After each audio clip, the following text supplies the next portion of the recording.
Бул даракты карап мекендештерим эми жаш жигиттер болуп бизнес баштап чөгүп, бизнес кылып, бир иш аракет кыламын деп жыгылып аткан жаш жигиттерге айтар насаатым мына даракты карагыла. Оюлбаган, чокулбаган жери калбаптыр байкуштун. Бирок билесиңер, бул азыркы күндө бир канча жыл өтүптүр, мына огородду бүт эле ээлеп алыптыр. Балдарын, неберелерин тамыр аркылуу өстүрүп, өндүрүп, бул жакта эч кимге бербей калыптыр бул территорияны. Азыр кароолчусу менен сүйлөшсөм, бул өтө сыйлуу дарагыбыз, себеби от болду, чок болду, айтор өстү дейт да. Чындыгында көрүнүп турат, кыйынчылыктары, басып өткөн жаралары мына жерден эле байкалып турат, денесинен эле. Бирок Кудай таалам буйруптур, өсүптүр, өнүптүр, бул дарактар асманга мындайча айтканда учуптур да. Сен да бир күн учасың. Бирок мына жерден өтүп атканда кыйынчылыктар келген учурда сабыр кылып өтүшүң керек. Бир максатты, чоң максатты койсоң, анын жолунда эс алганды үйрөн. Анан чарчасаң, эс алып, кайра жолуңду улашың керек. Дароо таштап жыйыштырып, бул жол мага эмес экен, максат мен үчүн эмес экен деп кетип калбастан. Өсүш керек, өнүш керек. Кээде эч нерсе кылгың келбей калат. Эч бир нерсеге колуң кармагың келбей калат. Бирок ошол учурда дагы максатың үчүн өзүңдү мажбурлап кыйнасаң, мына ошол чыныгы кызыгуу, мына ошол чыныгы максат болуп эсептелет. Максатыңдан калба, максатыңдан жазба, ушула балыңдан жазба. Күн сайын азаздан аракет кылсаң, мындай дарак сыяктуу бир күн учасың. Мындан тыянак, мындан сабак, бул балдарын, неберелерин бул жака өстүрүптүр, тамыр аркылуу бүт өстүрүптүр, өндүрүптүр.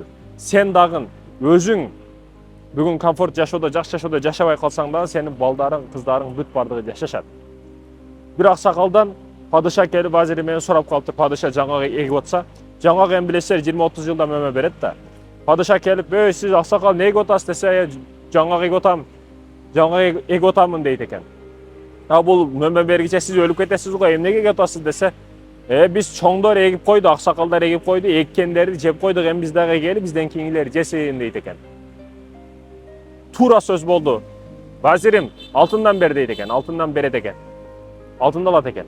Аны карап туруп күлөт экен аксакал. Аксакал неге күлүп атасыз десе, карасаңыз адамдардын мөмөлөрү 20 жылдан кийин 1 жылда бир эле жолу түшүм берсе, меники эгелегимде эле көчөдүн жерге тигелегимде эле мөмөсүн берип койду дейт экен да. Сонун жооп болду. Алтындан бер дейт экен вазирге.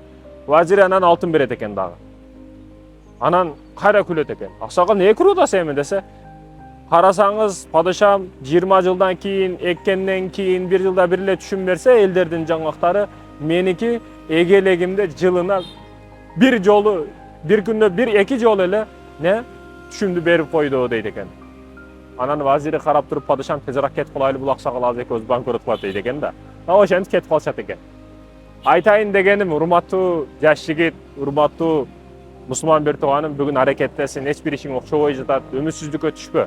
Мына даракты карасаң, канчалык кыйналып, чырмашып өскөн да байкуш.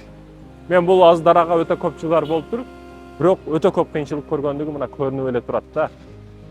Эми мунун көчөттөрү өтө сонун болуп, күчтүү болуп өсүп атат. Неге? Себеби ата күчтүү да. Аракет кыл. Сен учурунда кылгандарды жеп койдуң, эми бүгүн сен кылышың керек.